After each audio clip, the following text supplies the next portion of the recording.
Hello, dear aspirants. Let me extend my warm welcome to all of you to Goldfinch IS and KS Institutes.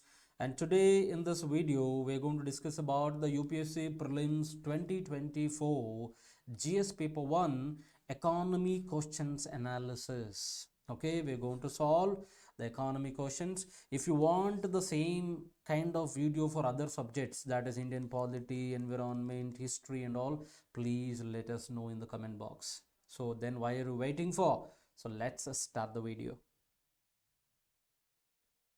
The first question, that is the 41st question. I'm going to solve question paper series A, that is general studies paper 1 series A, that is the total fertility rate in an economy is defined as.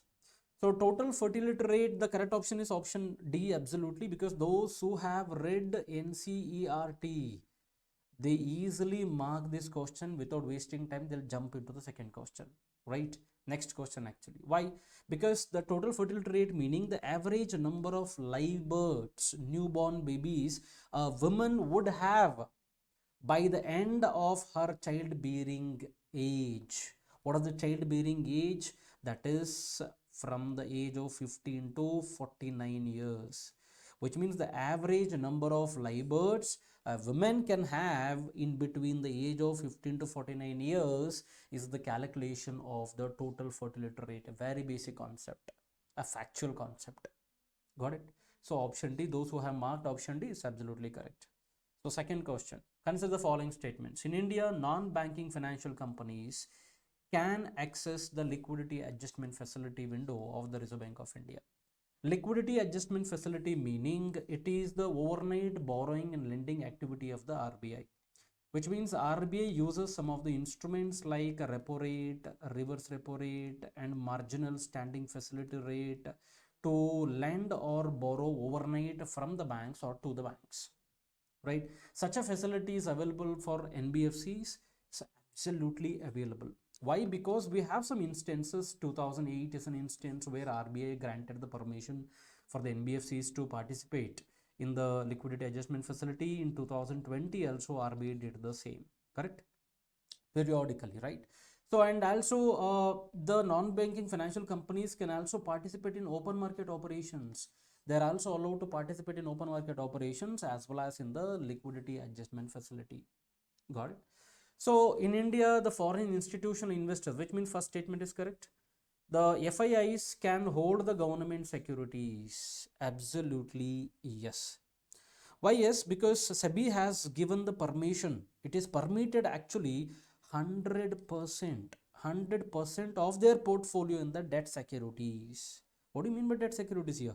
There may be corporate debt, there may be corporate debt, or they may be dated securities of the government. Please remember this, right?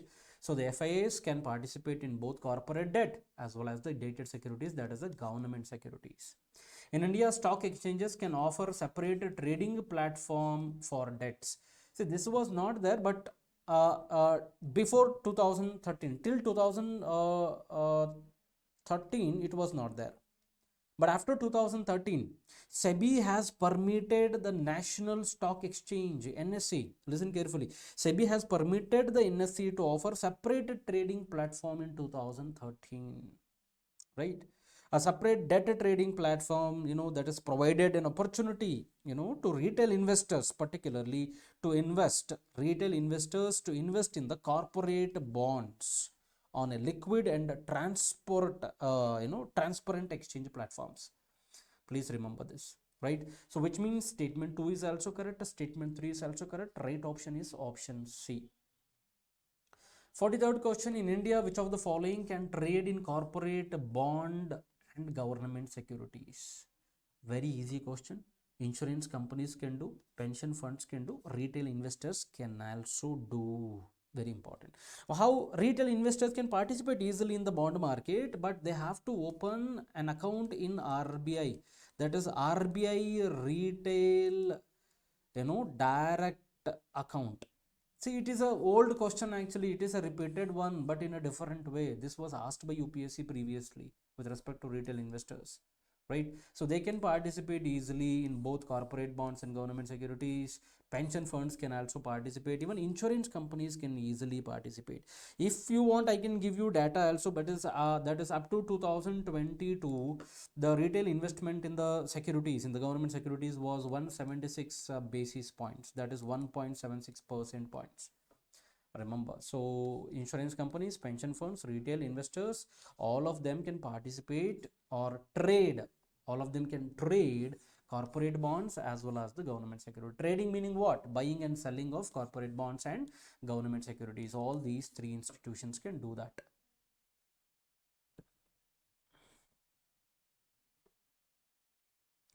Next question is, consider the following about exchange traded fund, motor vehicles, currency swap. Which of the above is are considered financial instruments? Comparing to the last year, this year economic questions are very easy. See, exchange traded fund, the name itself says it is having some financial relationship. Yes or no? What are exchange traded funds? They are an investment fund actually, right? They are an investment fund traded in the stock exchanges of India, traded in the stock market. See, exchange traded funds are available in the bonds, they're available in the bonds, they're available in the real estate, they're available in the commodities, currencies, and multi-asset credit funds, etc., etc. And motor vehicles are not financial assets, no. It is mentioning motor vehicles are not financial assets. Currency swaps are financial assets. What do you mean by currency swap? See, for example, A country is there, B country is there. A country has a rupee with them, and B country has dollars with them. In an emergency, because see, A wanted to borrow money from B in dollars, but if they directly go and borrow, the interest rate will be very high. The interest rate will be very high. So what A do? A will sign an agreement with B. For a certain amount, for a certain interest rate, you give me some certain loan. A is asking to B to provide certain loan at a certain interest rate that is predefined. Even whatever happens in the future, that amount will not be changed. In the same way, if B face the same situation for the demand of rupee. See, in the first case, A is demanding dollar. In the second case, B is demanding rupee. Even B also makes the similar agreement with A for taking the rupee. See, the same interest rate. See, otherwise, if B goes directly and borrow from A, that is rupee, the interest rate will be high. That is high. Got it? So, if they go through the agreement, the interest rate will be cheaper. So, this is the reason the swap agreements are signed between the countries, right? Even India signed 75 billion currency swap agreement with Japan. What do you mean by that? See, in case of any emergency India arises, for a specific certain amount of interest, Japan is agreed to pay India 70 up to 75 billion. Correct? Under whatever the circumstances. So such agreements are being signed. Anyway, according to the demand of the question, whether currency swap is a financial instrument or not. Yes, it is a financial instrument, right? So these two, that is 1 and 3 only, are correct. That is option D. With reference to the sectors of the Indian economy, consider the following statements. Again, this is easily available in NCERT. Anybody can easily guess this, or mark this correct. Storage of agricultural produce. Storage of agricultural produce comes in the primary sector. Dairy farm comes in the primary sector. So, because this is not correctly matching, storage of agricultural produce is not coming under the secondary sector. That is the reason it is wrong. Second, dairy farms. See, you can take dairy farms, fishing, mining, agriculture, all comes under the primary only. That is the reason dairy farming comes under this. Mineral exploration is a primary sector, not tertiary sector. So this is also eliminated. Weaving of cloth is an industry, then it is secondary sector only. So only statement, that is dairy farm and weaving cloth, is correct. Two statements are wrong and two statements are correct. Question is demanding how many of the pairs given above are correctly matched. Only two are correctly matched. That is dairy farm and weaving of cloths. Again, that is available in the NCERT easily. Consider the following statements: agricultural residue, corn grain, wastewater treatment sludge, wood mill waste. And see, because if you're updated with the news, because if any fuel is produced by using this, we normally call it as a biofuel, right? So it is avian fuel can be produced by using all of this, the wood cuts, etc., waste, whatever is coming from the agriculture, residues, mixing all of them or separately, the aviation fuel can be, that is a jet fuel, that is a jet fuel can be produced, possible, right? So option C is a technology related question again. So with reference to physical capital in Indian economy, physical capital, this is a key. What capital? Physical capital in Indian economy, consider the following pairs. That is farmer's pluck. Farmer's pluck is not a working capital.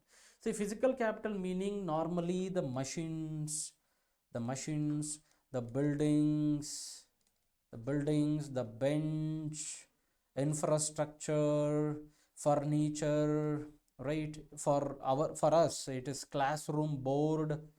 These are all what? Capital investment. No, these are all capital assets. That is a physical asset. Physical capital. Farmers club pluck is a physical capital. It is not a working capital. It is not required for a temporary period. It is required for a long term. The commodities which are required for the long period of time, they are called physical capital. Building is required for long period, machine is required for long period, yes or no? Computer is also required for long period. So computer is a fixed capital, yes, it is a fixed capital. It's a physical capital, fixed capital, true. Yarn used by the weaver, is a fixed capital, no, it is a working capital. Petrol is a working capital, yes, petrol is a working capital. So how many are correct? 2 are correct. How many are wrong? 2 are wrong. So what is the right option? Only 2 are correct. Only 2 pairs are correctly matched, right? And with reference to the rules imposed by the Reserve Bank of India while treating the foreign banks, this is the key. Foreign bank is the key, and Reserve Bank of India, remember, consider the following statement, because this question is asked in the Indian context, not in foreign country context. There is no minimum capital requirement for the wholly owned banking subsidiary in India. See, this is absolutely wrong. Why? Because they have to start their bank with a investment of 5 billion, with an investment of 5 billion, which means this statement goes wrong. For wholly owned banking subsidiaries in India, at least 50% of the board members should be Indian nationals. This is absolutely correct. It is not only Indian nationals, they can also add NRIs, non-resident Indians. But it is very clearly mentioned, even though if they add NRIs, non-resident Indians, but 1/3 of the percentage, that is 1/3 meaning 33.33% of the members, must be resident Indians. Please remember this, right? So which means second statement is correct. So here the option B is correct, right? Next, with reference to corporate social responsibility rules in India, consider the following statements. Easy question again, very easy. So corporate social responsibility meaning what? Corporate social responsibility meaning, see, the corporates, the big corporates are using the water of this country, that is the water of this land, using the air of this land, using the natural resources of this land, using the human resources of this land, utilizing everything, but polluting also simultaneously. Correct? For such companies, whatever the profit they make, out of that profit, 2% they have to spend where? On education. 2% they have to spend on education, poverty removal, or removal of poverty. I'm writing randomly, okay, please understand. Removal of poverty and education, and also, helping the poor people, providing basic infrastructure, etc., etc. This is the story of corporate social responsibility. Let us read the statement. The corporate social responsibility rules specify that expenditures that benefit the company directly or its employees will not be considered as CSR. I really understand the students now. Why? Because here, sitting at in the studio, I can easily say this is an easy question, but in the examination condition you might have feel difficulty. That is the reason you have to take more breathe in, breathe in, breathe out while solving the question papers. That will supply more of oxygen to your brain, and your brain will actively work, right? Avoid the tension there in the examination hall. So CSR rules specify that expenditure that benefit the company. If the expenditure benefiting the company, how it becomes helpful for education, poverty alleviation, etc. Not right. If it is benefiting personally the employee, it is not benefiting the society, because the CSR fund is been made mandatory. Listen carefully. India is the first country which made CSR is mandatory. Very, very strong statement and factual statement. India is the first country which made the corporate social responsibility as a mandatory clause under the Companies Act of 2013 in the year 2014. Listen carefully. In 2014, India made CSR of 2%, that is investing in education, poverty, etc., is mandatory for the corporates under the Companies Act 2013, because this is added through an amendment in 2014. Isn't it? So CSR rules do not specify minimum spending on the CSR activities. I told you 2%. They're not saying 2% meaning minimum. This is a wrong statement. No? CSR rule do not specify minimum spending. It is specifying minimum spending. Minimum spending is 2%. Maximum no limit. Out of what? Out of the company's profits. Profits. Please remember this. So then how many statements are correct? So CSR rules specify that expenditure that benefit the company directly will not be considered as CSR. Yes, it is not considered as CSR, because it is a personal benefit. It is not helping the large society. And CSR do not specify minimum spending on CSR activities. No, it is specifying, which means only option A is correct. One statement is correct, another statement is wrong. And this is a very typical question, and you need better understanding of the concepts, overall understanding. See, statement 1 says, if the United States of America were to default on its debt, listen carefully, if they were to default on its debt, holders of USA Treasury bonds will not be able to exercise their claims to receive payments. This is absolutely correct. I'll tell you why. Because the USA Treasury bonds are not backed. They're not backed by any hard assets. Any hard assets meaning they're not backed by any dollar, gold, or something like that, because they are issued with the full faith and credit of the US government. Very important. It is only based on the full faith and credit of the US government. If the US government itself falls, there is no guarantee of return. This is true. Why? Because the USA government debt is not backed by any hard asset. It is a reason, but only by the faith of the government is absolutely correct. So both the statements are absolutely correct, no doubt about it, right? So because it was in news, quite sometime in news, that is the reason this question was asked. So option A, both statement 1 and 2 are correct. Statement 1 and 2 explains it. Next, the syndicated lending. So first of all, I'll tell you, you might have seen the movie called Pushpa, right? That is syndicate member, something like that they used to say in the movie.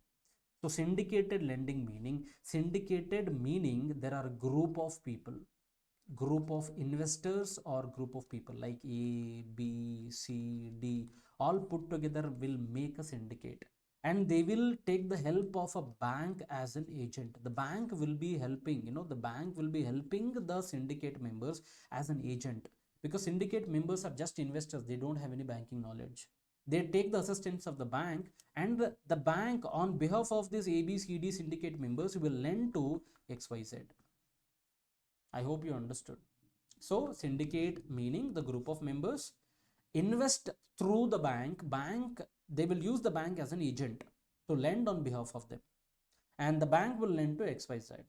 But what happens here, the responsibility will be shared between all A, B, C, D, and also the bank. Very important. Syndicated lending spreads the risk of borrower default. If the borrower defaults, the risk will spread to banks and all ABCD also across the multiple lenders. Yes, it is distributing to all these four, not only one person, all the four, right? Absolutely correct statement. Because all our lenders all have to take the responsibility of the risk. If XYZ doesn't pay, see, they may pay to one person, maybe only for X. They may pay to different persons like X, Y, Z, etc. The syndicated loan can be fixed amount, lump sum of fund, but cannot a credit line. This is wrong. Why? I'll tell you. Because credit line meaning, see, this is a fixed lump sum amount fund, whatever. That is correct. But it is saying, but cannot be a credit line is wrong. And it is not a fixed amount. See, for example, if the loan ABC says, I'm giving you 100 rupees loan, you have to take all money. It is not like that. It is okay. I'll tell you a best example. Credit line works the same like credit card. Please listen. Credit line same like credit card. Your limit in the credit card is 50,000. It is mandatory for you that every month you have to swipe all 50,000 rupees and purchase. It is not mandatory for you can draw 10,000 and you can repay later on. If you want, you can go for 20,000, you can go for 5,000, you can go for only 100 rupees. It is your choice. Correct? That is what is called credit line. There is no limit, which means you have to buy only this much. 50,000 rupees loan I am giving, you have to buy 50,000 rupees full. It is not like that. You can take only 20. Offer may be 50. You have ability to buy up to 50, but you can take only 20k. So this is called credit line. Credit line is actually available. Okay, that is the reason second statement goes wrong. If this is the case, what is the best suitable option? So statement 1 is correct and statement 2 is incorrect. Statement 2 is incorrect. Understand?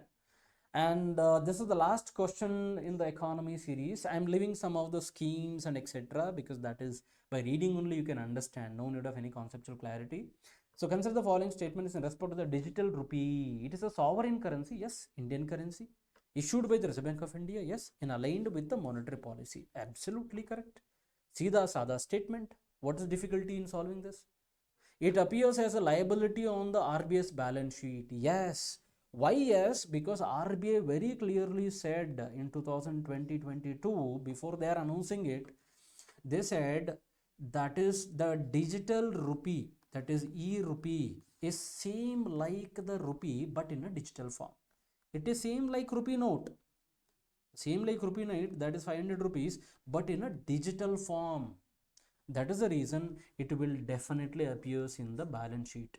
It is definitely different from the cryptocurrency. Crypto is it's not legalized. It is not backed by any government, but it is backed by the RBI. Right? Whatever we are using 500, 100 rupees, 10 rupees notes, but they are available in digital form. Very simple. See, for example, if you have a digital form 500 rupees, you can exchange it into paper note 500 rupees. If you have paper note 500 rupees, you can exchange into digital form 500 rupees. It is same like that. Right? It is insured against inflation by its very design. Nothing is insured. Nothing is insured. Even rupee note is not insured. Even digital currency is not insured. This is a very vague statement given by them. It's a wrong statement. Second statement is correct. It is freely convertible against commercial banks, money and cash. As I told you, digital to cash, cash to digital, you can easily transfer. So fourth statement is also correct. So 3 is wrong. So 3 is wrong. And 2 must be there in my option. 2 is there, 1 must be there, and 4 must be there. 4 must be there. Okay, so which means 1 to 4 is my right option. That is option 1. So that's it for this particular video. Thank you so much for watching and keep supporting Goldfinch IS and KS Institutes, and we are putting a lot of effort for your results. So thank you and follow us. Bye.